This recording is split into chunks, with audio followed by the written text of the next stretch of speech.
আজই ডাউনলোড করুন আর এনজয় করুন আপনার পছন্দের শো। স্টারেরা কি করতে পারে কি করতে পারে না সেটা তোমার থেকে বেটার মধুবনী জানে, আর আমি ওর সিদ্ধান্তের উপরই বেশি ভরসা করি। সুমাল্যর ছেলে গুরুতর অসুস্থ, কঠিন রোগ হয়েছে। একটা বাচ্চা ছেলে একটু আবদার করেছে, ঘন্টা দুয়েকের জন্য বাবলু তো যেতেই পারে। আর তাছাড়া সুমাল্য এ বাড়িতে কত এসছে একটা সময়, বাবলু আর সুমাল্যর কতদিনের বন্ধুত্ব, কি বলছো তোমরা?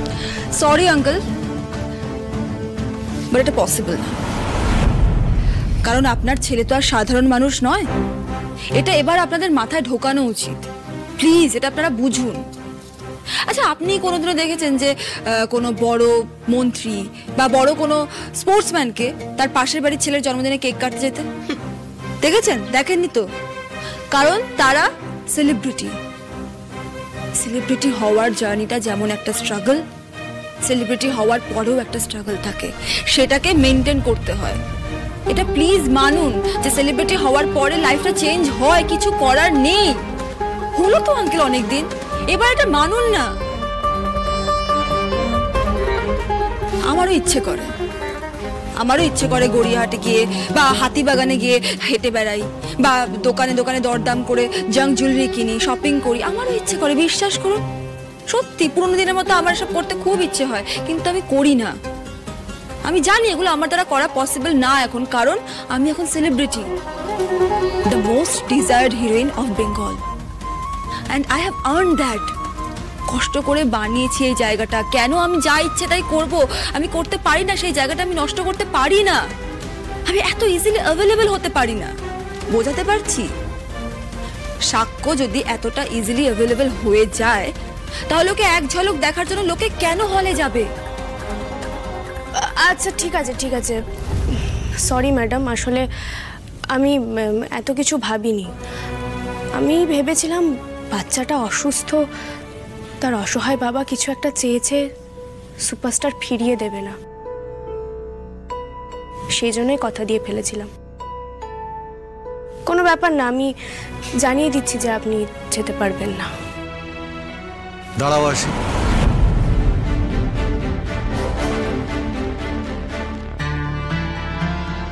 যত বড় সুপারস্টারই আমি হই না কেন, স্টারডম বাঁচানোর তাগিদ যতই থাকুক না কেন, একটা অসুস্থ বাচ্চাকে আমি ফিরিয়ে দিতে পারবো না। সুমাল্যর ছেলের জন্মদিনে আমি আজ সন্ধ্যাবেলা যাব।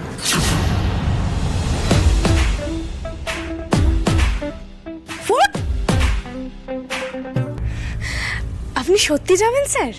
একটা ছোট্ট অসুস্থ বাচ্চা আমাকে দেখার আবদার করছে, আর আমি সেই আবদারটুকু রাখবো না।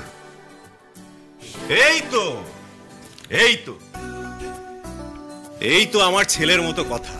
এক মিনিট দা ভাই, শোন, তুই কোথায় অ্যাপিয়ার করবি কোথায় অ্যাপিয়ার করবি না সেটা তো আমার ঠিক করার কথা, কারণ আমি তো ম্যানেজার। সেখানে এই মেয়েটা মানে আমার সঙ্গে ডিসকাস না করে এত বড় একটা ডিসিশন নিয়ে নিল, ও কথা দিয়ে আর কি। সায়ক প্লিজ, এটা কোনো শো না। একদমই তাই, আর আমিও খুব ব্যক্তিগতভাবে ওদের কথা দিয়েছি। একই বাচ্চাটা অসুস্থ, তার উপর উনি আপনার বন্ধু।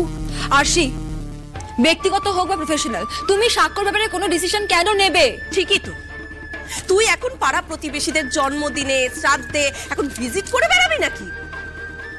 এতটা ইজিলি অ্যাভেলেবল হয়ে যাবে তুমি সাক্ষ্য, কেন করছো এগুলো? তোমার স্টারডমটা কোথায় গিয়ে পৌঁছবে বুঝতে পারছো? আমি বুঝতে পারছি মধু, আই আন্ডারস্ট্যান্ড ইউর কনসার্ন, কিন্তু কি জানো তো, সুমাল্য না আমার খুব কাছের বন্ধু।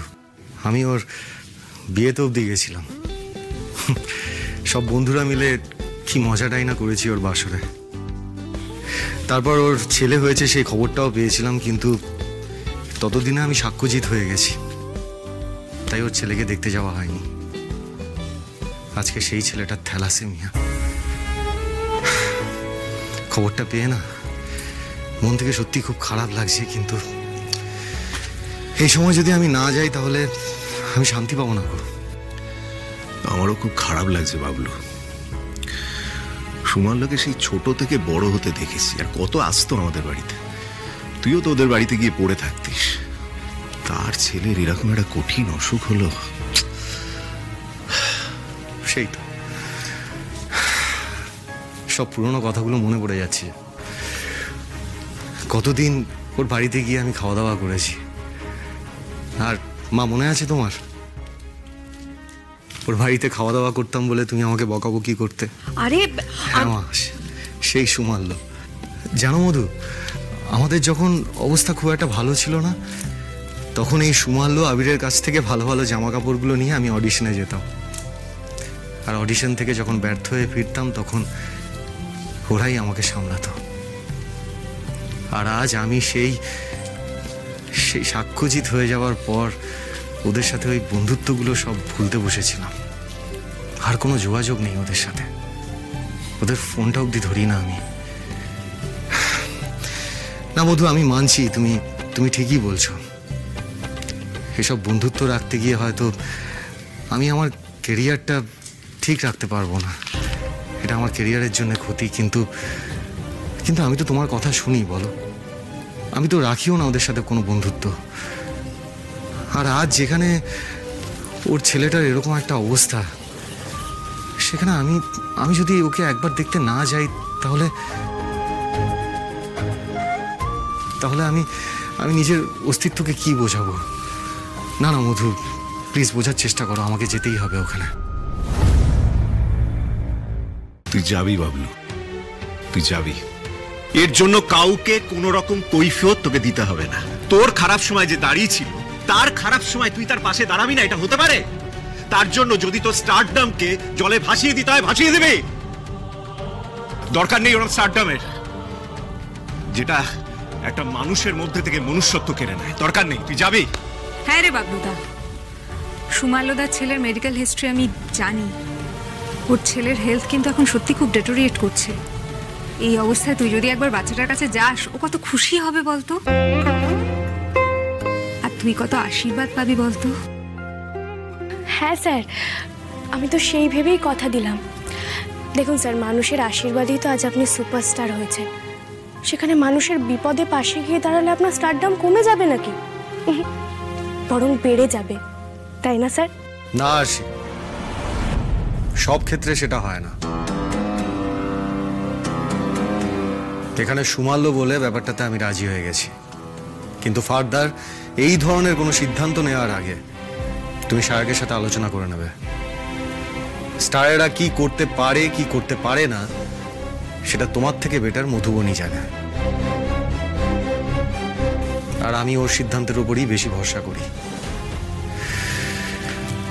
আজ সন্ধেবেলা আমি সুমাল্যর ছেলের জন্মদিনে যাব, আর তুমিও যাবে।